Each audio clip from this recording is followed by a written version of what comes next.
Hi hello friends, எல்லாருக்கும் வணக்கம். இன்னைக்கு இந்த வீடியோவில் ரொம்பவே ஒரு முக்கியமான விஷயத்தை பற்றி பார்க்க போகிறோங்க.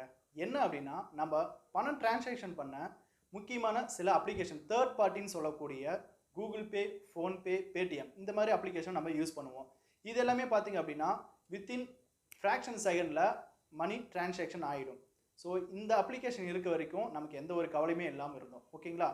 இப்போ சமீபமாக என்ன பண்ணியிருக்காங்க அப்படின்னா, மும்பையில் ஒரு 3 பேர் இந்த பேடிஎம் அப்படிங்கிற அப்ளிகேஷனை ஃபேக்காக இருக்குது. இந்த மாதிரி அதாவது ஃபேக்காக கூகுளில் இந்த மாதிரி ஒரு அப்ளிகேஷன் இருக்குது. அந்த அப்ளிகேஷனை டவுன்லோட் பண்ணி அவங்க பணம் அனுப்புகிற மாதிரி காமிச்சிருக்காங்க.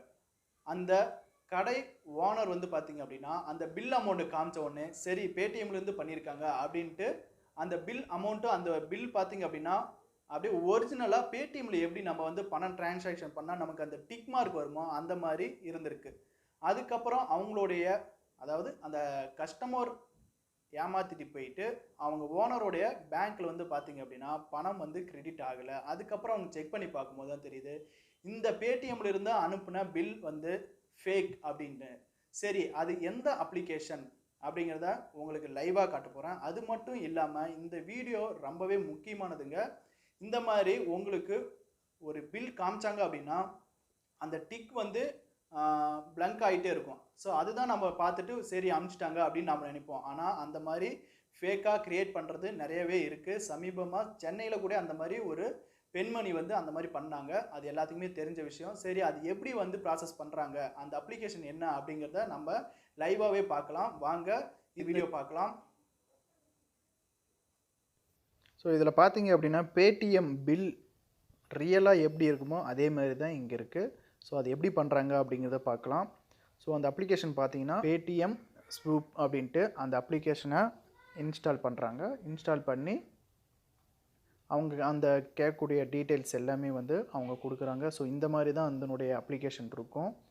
ஸோ உங்கள் கஸ்டமர்ஸை உங்களுக்கு சென்ட் பண்ணி உங்களுக்கு ரிசீவ் ஆகலை அப்படின்னா நீங்கள் அவங்க மொபைலை வாங்கி தாராளமாக நீங்கள் செக் பண்ணலாம். ஸோ நீங்கள் செக் பண்ணும்போது இந்த மாதிரி ஒரு ஃபேக்கான ஒரு அப்ளிகேஷன் இருந்துச்சு அப்படின்னா அவங்க கண்டிப்பாக உங்களை ஏமாத்துறாங்கன்னு அர்த்தம்.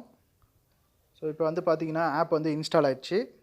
இன்ஸ்டால் ஆனோடனே அதை ஓப்பன் பண்ணி அவங்க ஸ்கேன் பண்ணும்போது ஓப்பன் பண்ணி ஆனால் அவங்க ஸ்கேன் பண்ணியிருக்க மாட்டாங்க. ஸ்கேன் பண்ணுற மாதிரி அவங்க ஃபோன் அந்த மாதிரி காட்டுவாங்க. இந்த இடத்துல நேம், இப்போ உங்கள் கடை நேம் அப்படின்னா அவங்க இந்த உங்களுடைய கடை நேம் இந்த இடத்துல டைப் பண்ணிப்பாங்க. அடுத்து உங்களுடைய மொபைல் நம்பர், இப்போ சப்போஸ் உங்களுடைய மொபைல் நம்பர் கேட்குது அப்படின்னா இந்த மாதிரி மொபைல் நம்பருக்கு அனுப்புகிறேன் அப்படின்ட்டு கூட பண்ணலாம். இல்லை ஸ்கேன் பண்ணி அனுப்புகிறேன் அப்படின்றது கூட சொல்லிக்கலாம். மேக்ஸிமம் இந்த மாதிரி மொபைல் நம்பர் தான் கேட்கும். நீங்கள் என்ன பண்ணுறீங்க அப்படின்னா இல்லை QR கோடை ஸ்கேன் பண்ணிக்கோங்க அப்படின்னு நீங்கள் சொல்கிறது ரொம்பவே பெஸ்ட்டு. இந்த இடத்துல அமௌண்ட்டு, ஸோ இந்த இடத்துல அமௌண்ட்டு போடுறோம். போட்டதுக்கப்புறம் பார்த்தீங்க அப்படின்னா ஸோ அட்வான்ஸ் செட்டிங் அதெல்லாம் எதுவுமே தேவையில்லை. இப்போ 1000 ருபீஸ் போட்டிருக்கேன்.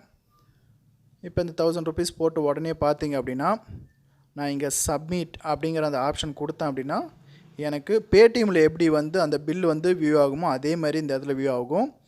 ஸோ இங்கே பார்த்தீங்கன்னா ஐடி நம்பர்லாம் வந்துருச்சு, எப்போ அனுப்பியிருக்கேன், ஸோ அந்த டிக் மார்க்கு எல்லாமே இந்த இடத்துல பார்த்தீங்க அப்படின்னா உங்களுக்கு கிளியராக தெரியும். ஸோ இது ரொம்ப ஃபேக்கான ஒரு பில் அமௌண்ட். ஸோ 1000 ருபீஸ் தான் போட்டா அப்படின்னு எடுக்குமா அப்படின்னா கிடையாது. நீங்கள் எவ்வளோ போட்டாலும் இந்த மாதிரி பார்த்தீங்க அப்படின்னா வியூ ஆகும். ஸோ நீங்கள் உங்கள் அக்கௌண்ட்டுக்கு அமௌண்ட்டு கிரெடிட் ஆனதுக்கப்புறம் கன்ஃபர்மேஷன் பண்ணிக்கோங்க, சரிங்களா? ஸோ இது பேடிஎம்மில் மட்டும் கிடையாதுங்க. இதே மாதிரி கூகுள் பேக்கும் இருக்குது, ஃபோன்பேக்கும் இந்த மாதிரி ஆப்ஷன்ஸ்லாம் இருக்குங்க. ஸோ உங்களுடைய பேங்க் அக்கௌண்ட்டுக்கு உங்கள் அமௌண்ட்டு வந்ததுக்கப்புறம் நீங்கள் அவங்கள நம்பலாம். ஏன்னா பார்த்துட்டிங்களா, எப்படி ஒரிஜினலாகவே பேடிஎம்லேருந்து எப்படி அனுப்புகிறோமோ அதே மாதிரி இருக்கா அந்த பில்லு. ஸோ பேடிஎம்மில் மட்டும் இல்லை, கூகுள் பே, ஃபோன்பே இதில் கூட இந்த மாதிரி ஆப்ஷன் இருக்குது. சரி, இதுக்கு என்னதான் தீர்வு அப்படின்னா, இப்போ அந்த கஸ்டமர்லேருந்து அந்த கஸ்டமர் அமௌண்ட் அனுப்புகிறாங்க அப்படின்னா உங்களுடைய பேங்க் அக்கௌண்ட்டில் அந்த அமௌண்ட்டு கிரெடிட் ஆகணும். அப்படி கிரெடிட் ஆனால் தான் அது ரியல், இல்லை அப்படின்னா ஃபேக், சரிங்களா? சில பேர் அனுப்பிச்சிருப்பாங்க. ஏன் என்னுடைய ரியல் லைஃப்பில் என்ன நடந்திருக்கு அப்படின்னா, நான் ஒரு பொருள் வாங்கிட்டு நான் அனுப்பும்போது என்னுடைய பேங்க்லேருந்து அமௌண்ட்டு டெபிட் ஆயிடுச்சு, ஆனால் அவங்களுக்கு கிரெடிட் ஆகலை. சரி, அது என்ன ப்ராசஸ் ஆகும் அப்படின்னா வித்தின் 1 hour இல்லைனா 2 ஹவரில் வந்து அவங்களுக்கே ரிட்டர்ன் போயிடும். அந்த மாதிரி எனக்கு அமௌண்ட்டு ரிட்டர்ன் வந்துருச்சு. சரிங்களா? ஸோ நீங்கள் என்ன பண்ணுறீங்க அப்படின்னா உங்களுடைய அக்கௌண்ட்டில் பணம் கிரெடிட் ஆனதுக்கு அப்புறம் தான் நீங்கள் உங்கள் கஸ்டமரை ரிலீவ் பண்ண முடியும்.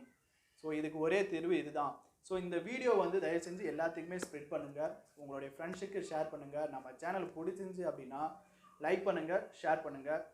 தொடர்ந்து ஆதரவு கொடுத்துட்டு வாங்க. நன்றி.